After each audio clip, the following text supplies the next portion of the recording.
You've probably heard the same things your whole life. You're too sensitive.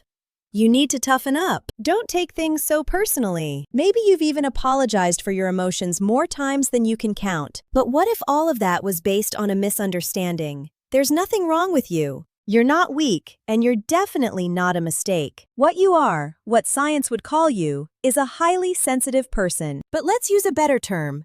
You're a supersensor. While most people experience the world in standard definition, your brain is operating in something closer to 8K. You notice more, feel more, and process more. And this isn't just personality, it's biology. Your brain is wired differently from the majority of people, and that wiring comes with 3 major traits. First, you have a lower filter. Most brains automatically tune out a huge portion of incoming information to save energy. Yours doesn't do that as much. You pick up on details others miss, the subtle sounds, textures, and emotional shifts in a room. That's why things can feel overwhelming, but it's also why you see patterns, beauty, and solutions others overlook. Second, your empathy runs deeper. Your brain doesn't just recognize how others feel, it mirrors it. When someone is hurting, you don't just understand it intellectually, you feel it physically. You absorb emotional energy more intensely than most.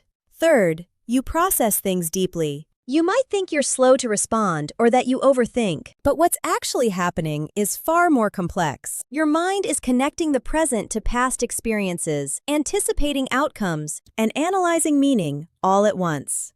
You're not slow, you're thorough. So if this way of being makes life harder, why does it exist at all? Because it's needed. Throughout human history, not everyone could be bold and impulsive. Groups needed people who noticed risks early, who sensed danger, who thought things through before acting. You were never meant to be the loudest or fastest. You were meant to be the one who sees clearly. The problem is, modern life isn't built for that kind of sensitivity. It's fast, noisy, and constant. So of course you feel out of place sometimes. But being out of place doesn't mean being without value. Yes, your system gets overwhelmed faster. Yes, you sometimes need to step back, recharge, or be alone. That's not weakness, it's capacity. Your mind takes in more, so it needs more space to process. Think of it this way. Some people are like dandelions. They can grow anywhere, in almost any condition. You're more like an orchid. In the wrong environment, an orchid struggles. But in the right one, with the right care, space, and conditions, it doesn't just survive.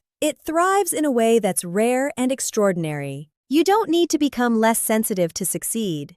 You need to build a life that supports your sensitivity. That means setting boundaries, protecting your energy, giving yourself time and quiet when you need it. And the next time someone says you're too sensitive, don't shrink. Just remember, you're not broken. You're not weak. You're simply experiencing the world at a depth others don't. And that's not a flaw, it's a strength.